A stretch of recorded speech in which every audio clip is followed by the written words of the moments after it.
కొన్నిసార్లు తాకట్టు కన్నా అమ్మకమే మేలు కదా. Value gold 9477894778.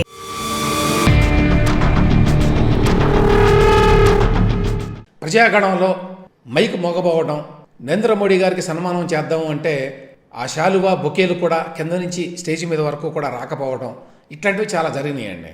దీని మీద తెలుగుదేశం వాళ్ళ ఆరోపణలు ఏంటంటే ఇదంతా కూడా కావాలని అధికార పార్టీ అధినాయకత్వం ఆదేశాల మేరకు పోలీసులు చేశారు అని.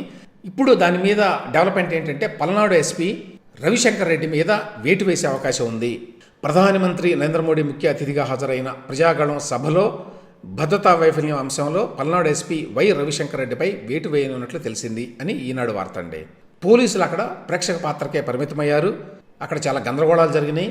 ప్రధాని భద్రతా సిబ్బంది చాలాసార్లు పోలీసులకు చెప్పినా కూడా సక్రమంగా అవి రెక్టిఫై కాలేదు. చాలా ముందు వరకు చాలామంది తోసుకొని వచ్చారు. వివిఐపి గ్యాలరీస్లో ఎస్ఎస్జి ఎస్బీజీ బృందాలు ఈ సభా ప్రాంగణంలో బందోబస్తు పరంగా చాలా లోపాలు ఉన్నాయని గుర్తించి వాటిని రాష్ట్ర ప్రభుత్వ పోలీసులకు చెప్పినా కూడా వాళ్ళు తగిన చర్యలు తీసుకోలేదు. అట్లాగే ప్రధానికి హెలీప్యాడ్ వద్ద స్వాగతం చెప్పే ప్రముఖులకు ఆదివారం ఉదయం 11:30 గంటల వరకు కూడా పాస్లు ఇవ్వలేదట పోలీసులు. సో ఈ వైఫల్యాలన్నింటి మీద కేంద్ర నిఘా విభాగం అధికారులు ఢిల్లీకి సమగ్ర నివేదిక పంపించారట.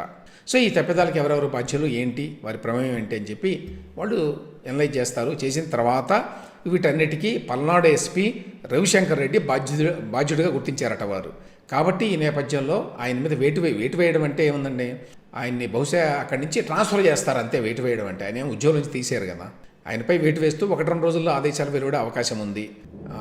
ఏమైనా కూడా వేరే రాష్ట్రాల్లో జరిగిన స్థాయిలో అయితే ఏపీలో ఆ చర్యలు తీసుకోవడం జరగడం లేదండి. ఎలక్షన్ కమిషన్ ఆల్రెడీ వార్తలు వచ్చినాయి. వేరే రాష్ట్రాల్లో 5-6 రాష్ట్రాల్లో హోమ్ సెక్రటరీలని బదిలీ చేశారు. ఎందుకు పోలీసు యంత్రాంగం ఇష్టారాజ్యంగా బిహేవ్ చేస్తుందని.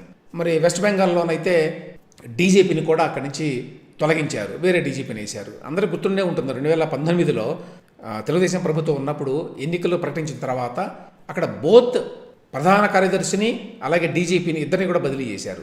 మరి ఇవాళ అంతకంటే ఎన్నో రెట్లు ఎక్కువగా ఘోరాలు జరుగుతున్నాయని అందరూ మొత్తుకుంటున్నారు.